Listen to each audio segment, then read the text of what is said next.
last year I graduated from USF.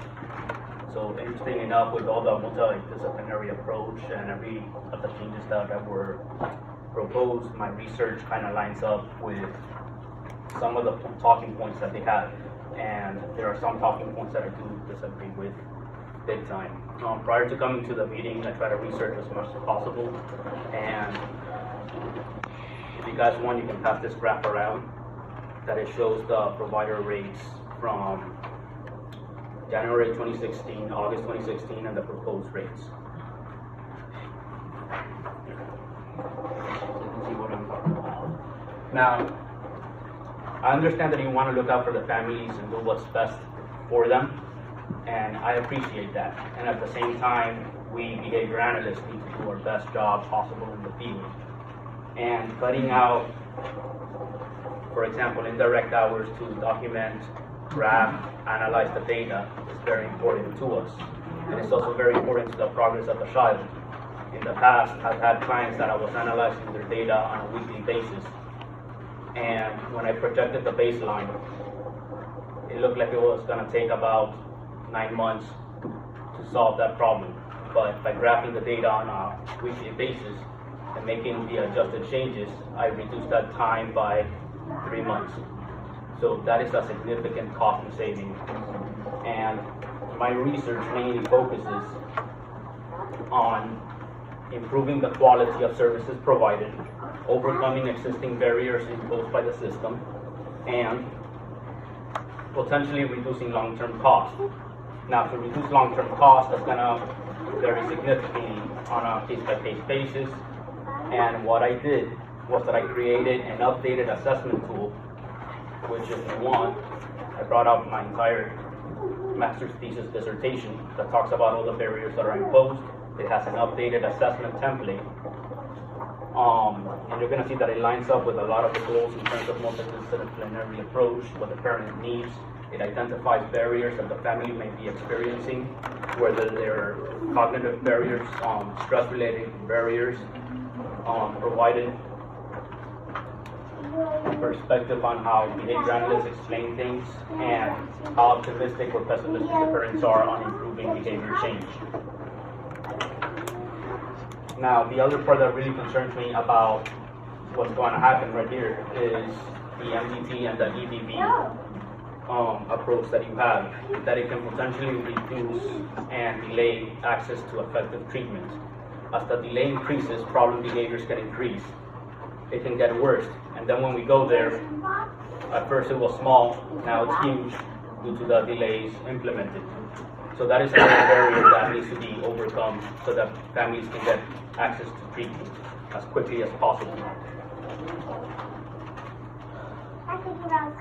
With the EDV system, one thing that concerns me is behavior change. The parent will call you, or they'll talk to you, and they will say something like, my kid all of a sudden started throwing temper tantrums at McDonald's.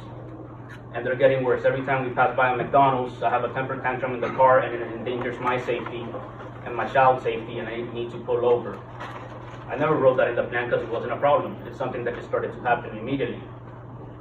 With the EBD system and me now going to McDonald's to address a potentially dangerous behavior, will that mean that I will no longer get paid? Or will it mean that we cannot implement that because it wasn't submitted? Are we going to have to submit another behavior plan?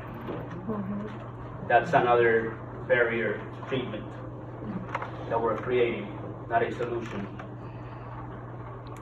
And the other part about it is schedules also change for the parents. Sometimes we have to decide, I cannot see you today because this other child is doing something extremely dangerous and his health and life could be at risk depending on what it is. Then I go to the other parent's house and they tell me, well, summer school is coming, so can you please come and see my child early in the morning instead of in the afternoons?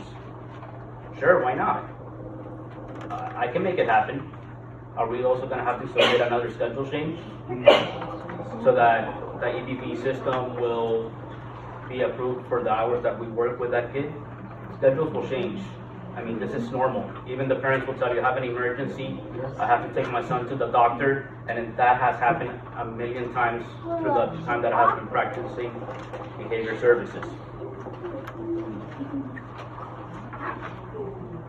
But if you have any questions, please let me know. I do offer a lot of solutions on my thesis, my master's thesis, in which it's an electronic system that I created, and I compared it using a pilot study to compare the quality of online information gathered versus face-to-face assessment interviews.